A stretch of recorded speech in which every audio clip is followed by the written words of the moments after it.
यति चिसो मौसम छ गाइज झापामा चाहिँ लास्टै चिसो छ कि आज 2-3 दिन भइसक्यो होइन घाम पनि लागेको छैन धेरै नै चिसो बढिरहेको छ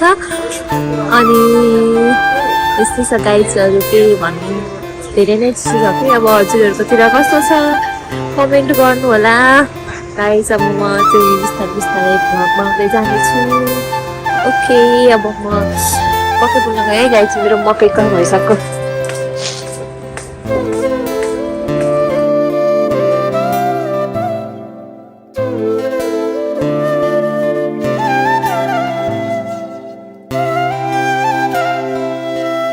आज चाहिँ हामी चिसो बनाउँदैछौँ जाडो मौसममा तातो मकै पोलेर है त गाइज यहाँ हेर्नु होला यहाँ आगोमा यसरी मकै पोलेर खानुको मजा नै छुट्टै हुन्छ कि टक्क मकै पोलो खायो आमाहरू चाहिँ यस्तो थाक्रो लाउँदै हुनुहुन्छ अनि म चाहिँ मकै पोल्दैछु पोलेपछि गाई चाहिँ यति मिठो हुन्छ आजको वेदर चाहिँ लास्टै नै छ कि गाइस झापामा चाहिँ आजको वेदर चाहिँ लास्ट चिसो छ होइन अनि म चाहिँ यहाँ चिसो भएर होइन टोपी लगाएर टक्क बसिरहेको छु आगो ताप्दै हेर्नु होला आगो ताप्दै हामी चाहिँ माथि आएर आगो ताप्दै छौँ यहाँ चाहिँ केलाई यहाँ थाका हाल्दै हुनुहुन्छ टक्क लाएर हाम्रो चाहिँ यहाँ कौसी खेती छ हेर्दै त गाइज मेरो भ्लगमा 2 शब्द जाओस् त तपाईँको पनि हाई यस्तो छ मान्छेहरूको पारा कति धेरै चिसो छ कि कति धेरै चिसो छ अनि गाइस म तपाईँहरूलाई एउटा कुरा देखाउन गइरहेको छु यहाँ चाहिँ हेर्नु यो चाहिँ बिरतामोको भातबटिनी हो भातबटिनीको अवस्था अहिले यस्तो छ यो चाहिँ बिरतामोको भातबटिनी भयो अनि यो किङ्सवारी होटेल 5 स्टार यसो चाहिँ गाइस यहाँ हेर्नु होला भ्यू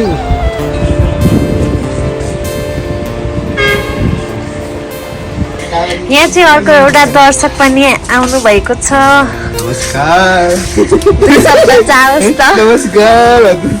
हामी चाहिँ अहिले मकै पोल्दैछौँ गाइस भन्ने अनि अर्को अरू अनि हाम्रो यहाँ मामु हुनुहुन्छ मजा आइरहेको छ आगो ताप्न म चाहिँ धेरै टाढो भएर यहाँ आगै तापेको छुइनँ गाइस तपाईँ चाहिँ कसरी यति धेरै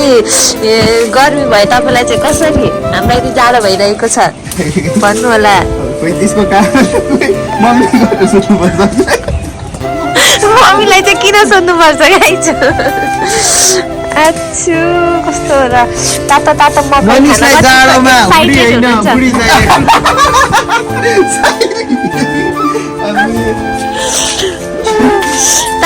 मकै खान कतिको एक्साइटेड हुनुहुन्छ हजुरहरू ओ माय गॉड कस्तो मजाले बल्यो नि आगो मकै गाइज मकै हेर्नुलाई यस्तो मकै चाहिँ माई फेभरेट हो मामुको नि फेभरेट हो होइन फेभरेट लास्ट राम्रो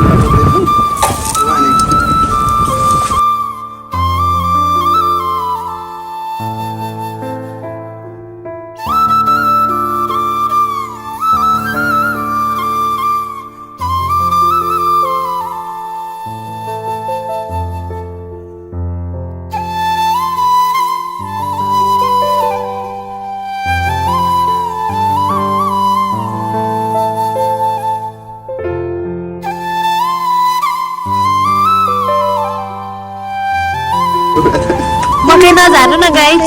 हुँदैन त्यसरी पहिला पनि पोल्नुपर्छ गाइज यस्तो नगर्नुहोस् न गाइज भनेको हजुर हात्तेरी पोल्नु मलाई तल लानु न यसलाई चाहिँ अब कोइलामा पोल्नुपर्छ कि आगो तापौँ कि अनि यसलाई कोइलामा नि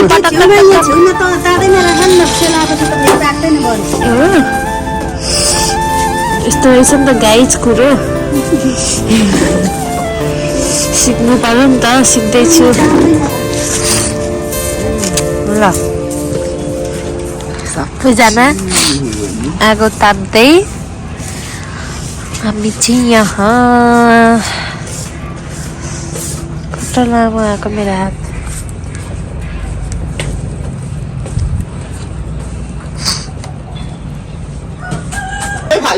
यस्तो उपद्र गर्नुहुन्छ दुईटा पुरा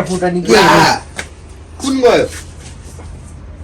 लगाइ चाहिँ उपद्र गरिसक्नु भयो उहाँले चाहिँ हेर्नु होला आज उपद्र भइसकेछ गाइज यहाँनिर 2-3टा एकैचोटि लानु भएछ अनि हुन्छ यस्तो राम्रो फुल भएको थियो गाइज हेर्नु गमलामा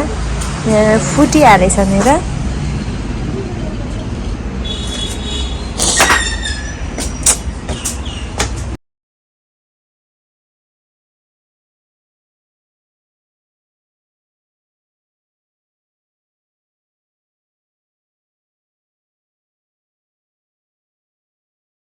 हेलो गाइज मकै खान आउनु होला सबैजना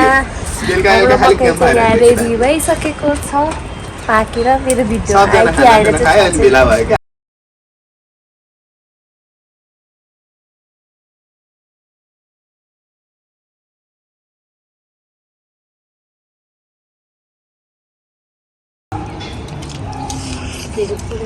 टेस्टी गाइस लास्ट फेरि गाउँको मकै हो नि त यो